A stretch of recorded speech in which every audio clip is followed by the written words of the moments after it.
2, 1, ignition. 3, 2, 1, ignition. Shoots. I hear the chute, but I can't see it. No, it's not out. Where's the rocket? It's right there.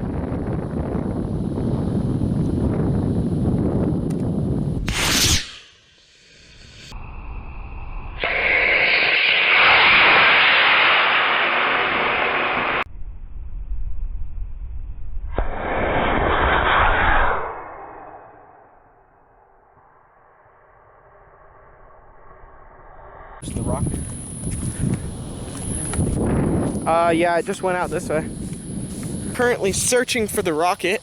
It went plenty high. I don't think that my dad was able to film it, but I had my eye on it the whole time. I was manning the launcher. I think it might have landed in this ditch.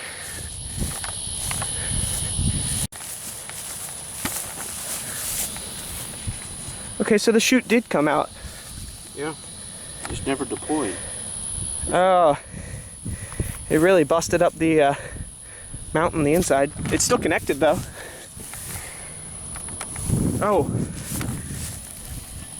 is that the nose cone? This is the nose cone. That is buried. No. Yeah, it is. That's 3D printed plastic. Oh, it buried that. I could grab my multi-tool, try and use the pliers. Yeah. So, the chute deployed, but, well, it was shot out. That's why I saw the ejection charge. It did kick the nose cone off. The rocket looks fine. Yeah. The launch lug it's fine. Been moved. It kicked the motor out. The motor's gone. So we were launching with this big field behind it, and the wind is blowing that way, so we thought we would have plenty of field, but it went this way. So, kicked a launch lug equally in every direction. This one ended up in the grass. A little bit of blasting, that's the side that was facing the engine.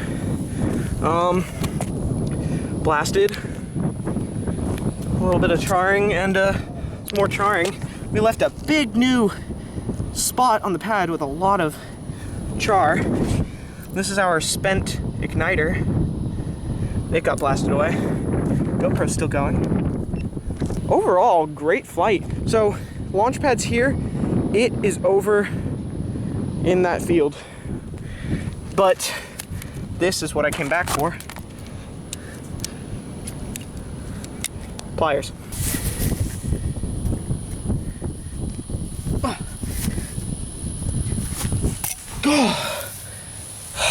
That's what I'm saying. That went in with some force. That is impressive. All right, so when we get back to the house, we are going to do a thorough synopsis of the flight. This was just one flight, and I didn't bring more than one motor, so next time we fly will be a while from now. But yeah, overall, very satisfied. Flew very high, and even without the parachute going off, it survived. So there's that. Now we have this big tower at our launch site, so because this is intact, I'm gonna go up there and then drop it down just to test the parachute. Oh, this is scary for the rocket. All right, let go of the rocket. In 3, 2, 1. Well, there you go. That's what should have happened. And this is what we should have walked up upon instead of, you know, what we walked up upon.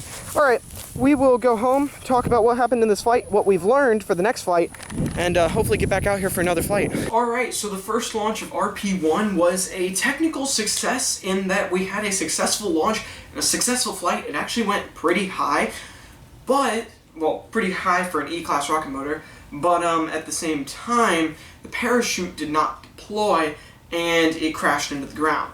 But at the same time, we had a successful recovery, and after a little bit of cleanup on the nose cone, repacking the parachute and whatnot, and fixing the parachute's mount just a little bit, we should be ready for another launch. So while successful in launch, failure in parachute deployment, it was also a successful recovery. So let's talk about what I think happened. So the nose cone didn't get blasted off, I don't think. It's kind of a mystery what happened, because I saw the ejection charge go off in the air, but the parachute didn't come out. We didn't see this big red chute in the sky, obviously, and it obviously didn't glide down to the ground. It smashed into the ground. At the same time, while I saw the orange ejection flash, I don't think that the nose cone popped off, because if it did, it would not have been able to bury itself as buried as you saw in the video. So, while I don't think that this got popped off, I did see the ejection charge, so I don't know how that happened. It might have ejected it about halfway and some of the gases got through. I honestly have no idea. So, I think that it all came down together. That's how it got buried into the ground. And then maybe the ejection charge went off then, because the rocket just got fired off of the nose cone a little bit, and the parachute was still folded up. It was just laying there next to the rocket.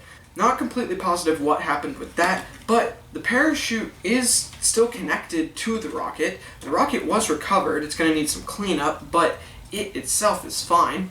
I also did a drop test of the rocket, because I tested the parachute unfolding just by dropping the parachute, but I never dropped the parachute once I had it connected to the rocket, because there was nowhere I could do it. But at our launch location there was a nice tall tower, so I went up on top of the tower and dropped it from there, and the parachute worked great. So the parachute can bring down the rocket nice and safely, nice and fast. But yeah, overall really successful with that. Another thing that was super successful was the launch lugs. They all have a little bit of charring at the base of the launch lug, and they were just kicked off to the side of the vehicle. So when the vehicle launched, you can just see all 4 of them eject off in a different direction, and the vehicle clears perfectly fine. So that worked perfectly, and they can be reused, because while they have some charring, they weren't destroyed or melted. The other thing is, the motor was ejected from the vehicle. I don't know when. The ejection charge might have pushed the motor out, which might have been the flash that I saw. I'm not sure. I'm not completely positive. It also kind of tore the shock cord away from the sidewall of the vehicle a little bit at the base where it actually hit, so that'll probably have to be repaired after every launch. But all in all, a successful flight, a successful recovery, and we have 2 more E-12 rocket motors, or E-class rocket motors, ready to fly this thing again. And we're ready to fly again. So this will not be the last you see of RP-1 or Rocket Prototype 1. You will see it probably fly again, not sure when, probably in the next few weeks hopefully. School has started back up for me. It is online school for now, but that does kind of limit when I can fly. Also, if you didn't see my video where I crashed my car, I did crash my Mustang, and I have a little bit more news on that, which will be on the whole process of what's happening with my car. And that video will be coming out probably a little bit after this video. I haven't filmed that video yet, but going into what happened with the car, whether it got totaled and whatnot, I'm not going to spoil that now. But yeah, overall successful flight. Failure to deploy the parachute, but a successful recovery. We still have all of our fins, everything's intact. While we did lose the motor and motor casing, it's still somewhere out there in the field, we never found it. The motor casing I designed to be expendable. So I 3D printed 3 of these motor casings that go onto the actual rocket motor, and it's just an adapter from the rocket motor to the rocket. But it's such a heavy thing that once it stops exerting thrust on the vehicle, it's so easy for it to, if there becomes a lack of friction or the parachute extends, I wasn't going to be surprised if the parachute popped out and that sudden jolt of the vehicle shot this out. So I wasn't expecting to find this again, and it's just so hard to get that motor back out of there. Once it's in here, it's not coming back out. So I designed these to be expendable. They go in the vehicle, they launch the vehicle, and if it's recovered with the vehicle, it's just going to get tossed. If it's not recovered with the vehicle, not a big deal. They were designed to be expendable. But yeah, all in all, this concludes test flight 1 of RP-1 on an Estes E-12-4 rocket motor, so we did have a 4-second delay on that parachute ejection charge. But all in all, a very successful flight. I'm very happy with the results. We learned a lot, which is what this prototype is about, learning how to launch a 3D printed rocket. We also learned that the sheer durability of a 3D printed rocket. This fell probably 500 feet out of the sky and is sitting here perfectly fine.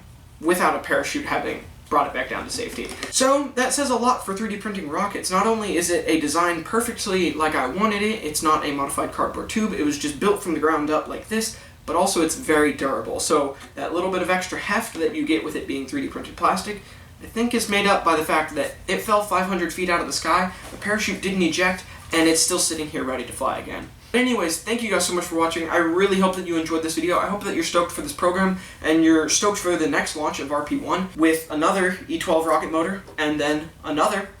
And then after that, hopefully you are stoked to see RP-1 fly on even bigger rocket motors, and eventually maybe other rockets in the future besides RP-1. But anyways, thank you guys so much for watching, and I will see you in my next video.